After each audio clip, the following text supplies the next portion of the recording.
이번에는 성경 창세기 1장에 기록되어 있는 하나님의 6일 창조에서 하루하루의 시간 간격에 대해서 함께 생각해 보겠습니다.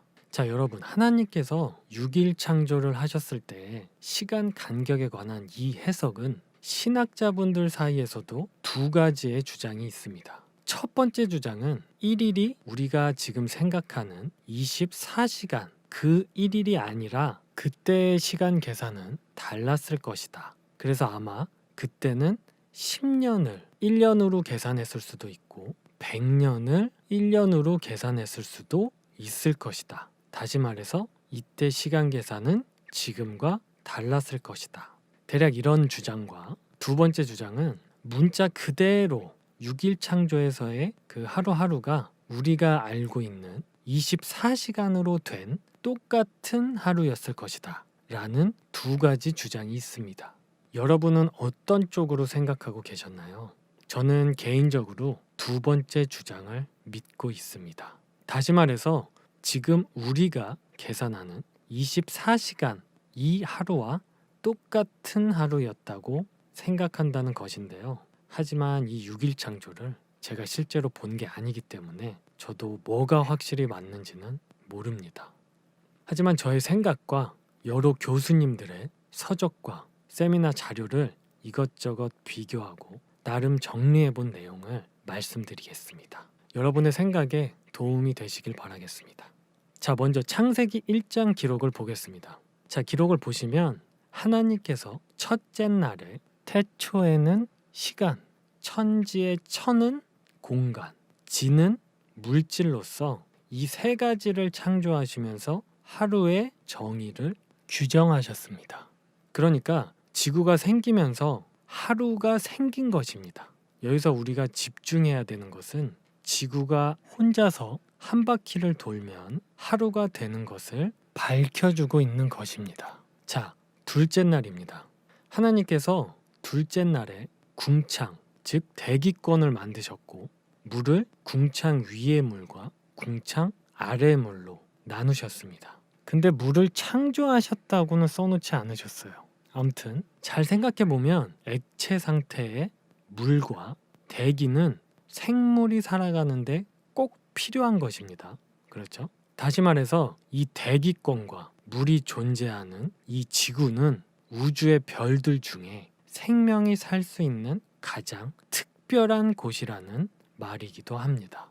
자, 그 다음 셋째 날입니다. 하나님께서 셋째 날에 마른 땅이 물 위로 드러나게 하시면서 물과 땅의 경계를 정하셨습니다. 하지만 그 땅이 지금과 같은 모양은 아니었을 것입니다. 왜냐하면 우리가 보는 지금의 땅의 모습은 대홍수 심판 사건 이후에 생성된 땅이기 때문입니다. 그리고 창세기 2장 6절을 보시면 그때는 비 대신 땅에서 올라온 안개, 즉 물이죠. 그래서 그 물이 온 지면을 적시면서 식물들을 살아가게 하는 역할을 하게 한 것입니다. 그 외에도 많은 차이점이 있는데 홍수 전 지구의 모습에 대해서는 제 영상 인간의 수명편을 참고해 주세요. 자, 아무튼 그래서 나무와 풀 같은 식물들이 자라나게 하셨습니다. 그러니까 생명체 중에서는 식물들이 가장 먼저 탄생한 것입니다. 자, 그 다음 넷째 날입니다. 하나님께서 넷째 날에 해, 달 같은 별을 만드시고 얘네들로 흘러가는 시간의 기준점을 알도록 하셨는데요. 아시죠? 한 달이 왜 한 달인지. 달이 지구를 한 바퀴 도니까 한 달인 것입니다. 그리고 1년은 왜 1년이에요? 순 한국어로 년이 해입니다.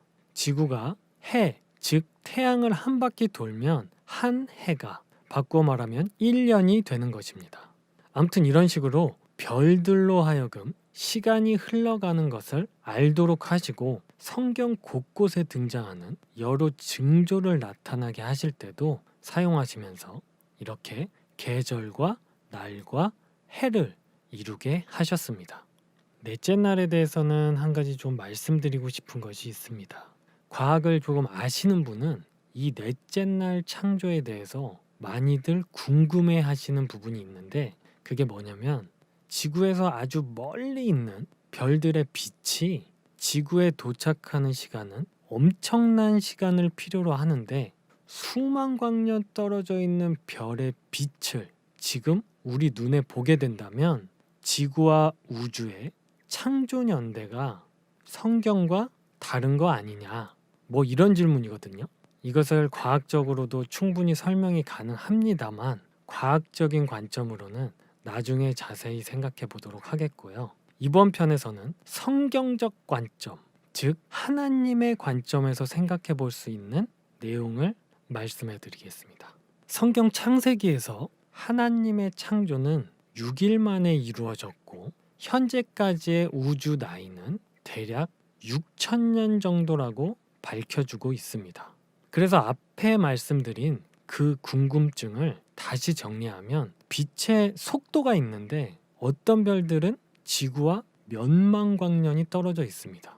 빛의 속도는 1초에 지구를 7바퀴 반을 도는데 우리가 만약에 빛의 속도로 움직이는 우주선을 갖고 있다면 빛의 속도로 몇만 년을 가야지만 그 별에 도착할 수 있다는 것입니다. 그러니까 그 별의 빛은 몇만 광년 전에 지구로 보낸 빛이기에 우리가 지구에서 그 빛의 과거를 보고 있다는 것입니다. 다시 말하면 우리는 몇만 광년 전의 빛, 즉 엄청나게 오래된 과거의 빛을 보고 있는 것입니다. 그래서 이 부분에 대해서 많은 분들이 굉장히 불편해 하시는 거예요. 자, 그래서 성경적인 관점으로 간단하게 이야기를 해드리자면 제가 질문을 좀 드려볼게요. 하나님께서 아담과 이브를 창조하실 때 갓난 아이로 창조하셨나요? 아니면 다 큰 성인으로 창조하셨나요? 그리고 하나님께서 사람을 만드시기 전에, 그러니까 천지창조 셋째 날 식물을 만드실 때 하나님께서 식물들의 씨만 땅에 심어놓은 상태로 세팅해 놓으셨나요? 아니면 바로 먹을 수 있게 열매가 있는 상태로 세팅해 놓으셨나요? 그러니까 이런 생각을 해보면 하나님께서 별들을 창조하셨을 때 그 멀리 있는 별빛을 지구상에서 이미 볼 수 있도록 창조했을 것입니다. 바꿔 말하면 다 세팅된 상태로 우주 만물을 창조하셨겠구나 라는 것이 성경적인 관점으로 생각해 볼 수 있는 해석입니다.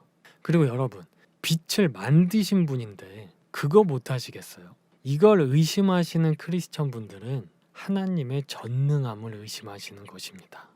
아무튼 이번 편에서는 여기까지만 말씀드리고 다음에 더 자세히 다루도록 하겠습니다. 자, 그리고 다섯째 날입니다. 하나님께서 다섯째 날 드디어 생물을 창조하십니다. 물속에 사는 생명체와 하늘을 날아다니는 생명체를 만드셨습니다. 단, 이들은 식물 다음으로 창조된 생물들로 중요한 것은 식물과 달리 모두 스스로 움직일 수 있도록 만들어졌습니다. 자, 그 다음 마지막 여섯째 날입니다. 하나님께서 모든 육지 동물을 만드셨고 사람도 만드셨는데 사람과 동물을 구별하셨습니다. 구별을 어떻게 하셨죠? 사람은 하나님의 형상대로 만드셨고 그리고 그 사람들에게 동물을 정복하고 다스리는 권한을 주셨습니다. 제가 이 6일 천지창조 내용들을 매번 말씀드리지만 저는 이 6일 창조를 반복해서 읽을 때마다 항상 하나님의 신비로운 능력을 새삼스럽게 느끼게 되는 것 같아서 매번 기분이 좋습니다. 자, 아무튼 이제 본론으로 넘어가 보겠습니다. 제가 먼저 말씀드리고 싶은 것은 바로 벌과 같은 곤충들입니다. 식물들도 짝짓기를 하시는 거 아시죠? 식물들도 짝짓기를 하거든요. 스스로 움직이지도 못하는 애들이 어떻게 짝짓기가 가능할까? 바로 벌과 같은 곤충들 때문입니다.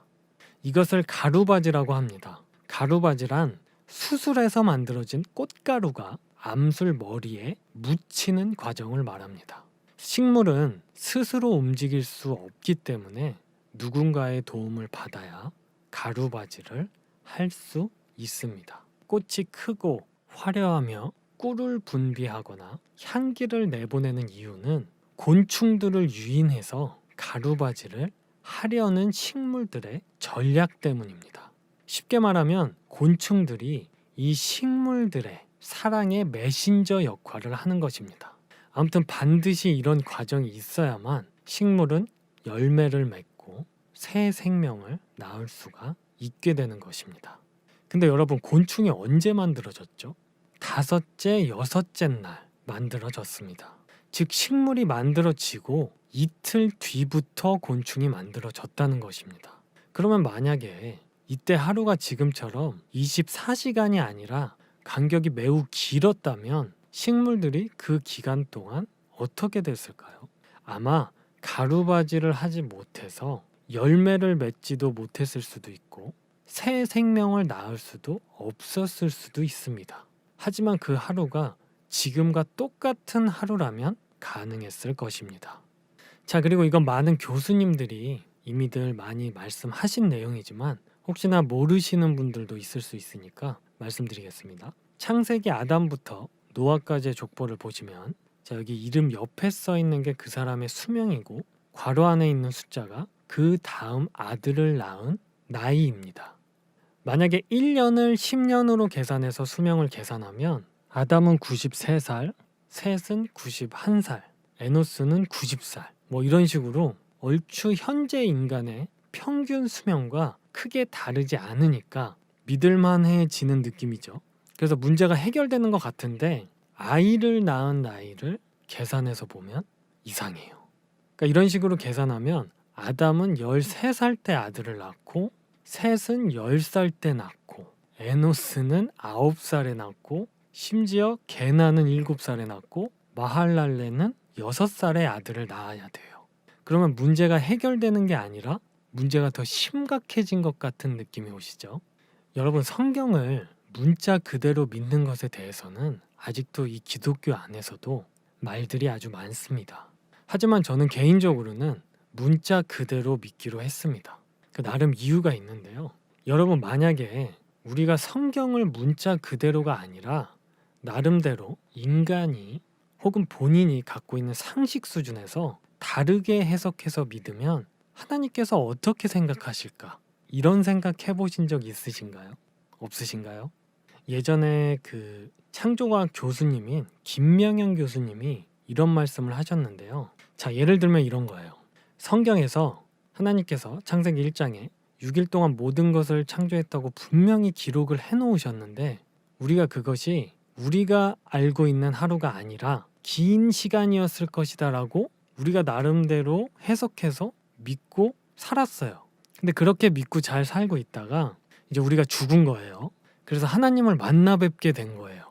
그래서 우리가 하나님께 이렇게 말씀드린 거예요. 하나님, 그게 우리가 생각하는 하루가 아니라 오랜 시간을 말씀하신 거 아니었어요? 근데 만약에 하나님께서 내가 하루라고 분명히 써놨는데 왜 그걸 네가 믿고 싶은 대로 믿었느냐 라고 말씀하시면 우리가 할 말이 없어요. 근데 반대로 정말 그 하루를 우리가 생각한 24시간으로 된 하루로 믿고 살다가 죽었어요. 그래서 똑같이 하나님을 만나 뵙게 돼서 우리가 이렇게 말씀드린 거예요. 저는 하나님께서 하루라고 적어 놓으셔서 기록된 그대로 믿었습니다. 근데 만약에 정말로 그 반대로 그 하루가 우리가 생각한 하루가 아니라 긴 시간이었다면 하나님께서 하실 말씀이 없어지는 거예요. 그렇구나. 그래, 뭐 내가 그렇게 써놨으니 뭐 어쩌겠냐. 들어가거라. 그러셔야겠죠. 그러니까 기록된 그대로 믿는 것과 그것을 우리가 해석하고 싶은 대로 해석해서 믿는 것의 차이는 나중에 우리가 하나님을 만나 뵀을 때 서로의 책임이 달라지는 거예요. 그래서 저는 기록된 그대로 믿기로 했습니다. 그럼 제가 나중에 하나님을 만나 뵐 때 그래도 우겨볼 이유라도 생기는 거 아니겠습니까? 그렇죠? 자, 그리고 강영욱 씨라는 분이 TV에 나와서 개들을 훈련시키는 프로그램을 많이 하고 있습니다. 아무튼 이분이 나오는 TV 프로그램을 보면 개들은 인간이 아무리 뭐라고 말을 해봐야 알아듣지 못합니다. 근데 가끔 잘 알아듣는 개들도 있는데 그것은 훈련이 된 개들입니다. 개들은 사람의 말을 온전하게 알아듣지 못합니다. 그래서 이 강영욱 씨가 개들을 훈련하는 모습을 보면 저는 무슨 생각이 드냐면요. 왜 하나님께서 인간의 언어로 성경을 남겨놓으셨고 굳이 인간의 모습을 입고 내려오셨는지 그 까닭을 조금이나마 이해할 수 있게 되었습니다. 이게 무슨 소리냐 이렇게 생각하실 수도 있는데, 자, 들어보세요.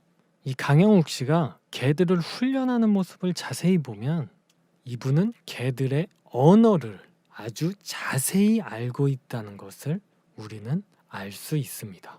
그러나 그 개들의 언어가 인간이 사용하는 언어보다 절대로 복잡할 순 없습니다. 다만 모든 사람이 개들의 언어를 공부하는 것은 아니기 때문에 대부분의 사람들이 모르는 거지, 개들의 언어가 인간의 언어보다 복잡할 수는 없거든요. 여러분 혹시 개들이 받아쓰기 하시는 거 보신 분 있으신가요?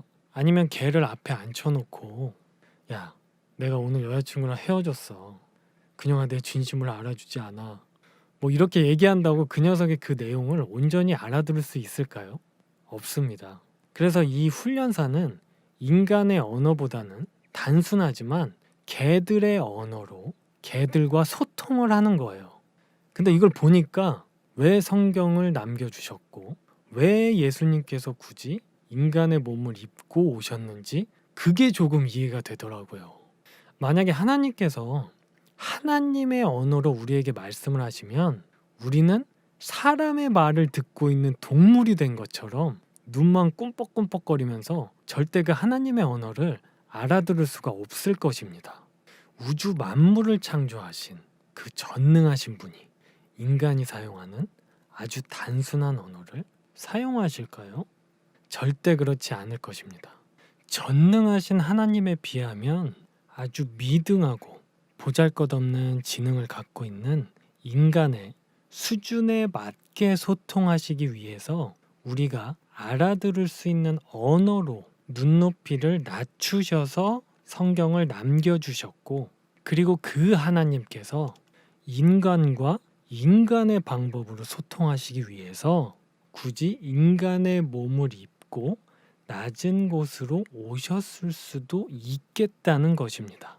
그리고 여러분, 사람의 관점으로만 봐도 수준이 높은 사람이 낮은 사람의 수준에 맞춰주는 건 가능하지만 수준이 낮은 사람이 수준이 높은 사람에게 맞추는 건 불가능하거든요. 앞에 말씀드린 개와 훈련사의 관점을 봐도 인간이 개의 수준에 맞춰야 서로가 소통이 되는 거지, 개가 인간의 수준에 맞출 수는 없는 것이거든요.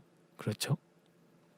예수님께서 굳이 인간의 몸을 입고 오신 내용에 대해서는 나중에 더 자세히 다루겠지만은 이런 몇 가지 관점으로만 생각을 해봐도 우리가 성경을 문자 그대로 믿는 선택을 하는 것이 나쁜 선택이 되지 않을 수도 있다는 말씀을 드리는 것입니다. 이번 내용은 여기까지고요. 다음에는 더 좋은 내용을 갖고 찾아오겠습니다.